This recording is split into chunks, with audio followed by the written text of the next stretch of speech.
नमस्ते दोस्तों, मैं आपका दोस्त अंकुर। आज हम लोग समझते हैं कि म्यूचुअल फंड कितने प्रकार के होते हैं। इन्वेस्टमेंट के लिहाज से म्यूचुअल फंड को हम लोग दो भागों में बांटते हैं। एक होता है म्यूचुअल फंड को हम बांटते हैं एसेट के आधार पे, और दूसरा हम लोग म्यूचुअल फंड को बांटते हैं स्ट्रक्चर के आधार पे। म्यूचुअल फंड को जब हम एसेट के आधार पे बांटते हैं तो हम उसे तीन भाग में बांटते हैं।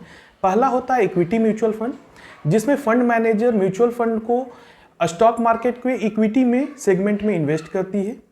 ये इन्वेस्टमेंट सभी इन्वेस्टर को तब प्लान करना चाहिए जब उनका टाइम हॉरिजन ऑफ इन्वेस्टमेंट कम से कम 5 से 10 साल का हो।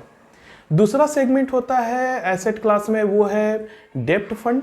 डेब्ट फंड में फंड मैनेजर म्यूचुअल फंड के पैसों को ट्रेजरी बॉन्ड में, गवर्नमेंट बॉन्ड में इन्वेस्ट करती है, और इसमें इन्वेस्टर्स को तब इन्वेस्ट करना चाहिए जब उनका टाइम हॉरिजन 1 दिन से 1 साल के अंदर का हो। तीसरा जो एसेट क्लास होता है वो होता है हाइब्रिड सेगमेंट।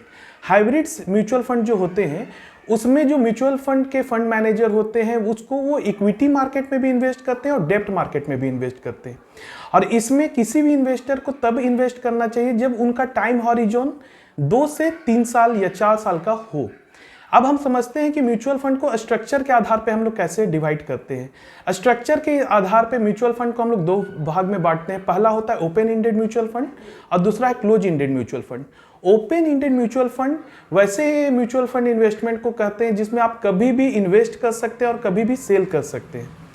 और जो क्लोज एंडेड म्यूचुअल फंड होते हैं उसमें एक टाइम फ्रेम होता है जिसमें आप इन्वेस्ट तो कभी भी कर सकते हैं, लेकिन एक टाइम फ्रेम के बाद ही आप उससे विड्रॉवल का ऑप्शन चूज कर सकते हैं, जिसमें कि आपका टैक्स सेवर म्यूचुअल फंड होता है और रिटायरमेंट सेविंग म्यूचुअल फंड होता है। टैक्स सेवर म्यूचुअल फंड में आपका ड्यूरेशन मिनिमम 3 ईयर का होता है और रिटायरमेंट सेविंग म्यूचुअल फंड में मिनिमम इन्वेस्टमेंट का ड्यूरेशन आपका 5 ईयर का होता है। तो हम लोग अभी समझते हैं कि म्यूचुअल फंड को कितने भागों में हम लोगों ने बांटा, उसको किस हिसाब से इन्वेस्ट करने का टाइम हॉरिजन के हिसाब से हम लोग डिसाइड करते हैं कि कितने समय के लिए हम उसमें इन्वेस्टेड रह सकते हैं। अगर आपके मन में म्यूचुअल फंड और वेल्थ कंसल्टेंसी से जुड़े कुछ भी प्रश्न हैं तो आप कमेंट के जरिए हमें पूछ सकते हैं। हम पूरी कोशिश करेंगे अगले वीडियो में उनका जवाब दे सके।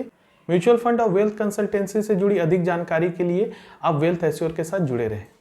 Mutual fund investments are subject to market risks. Read all scheme related documents carefully.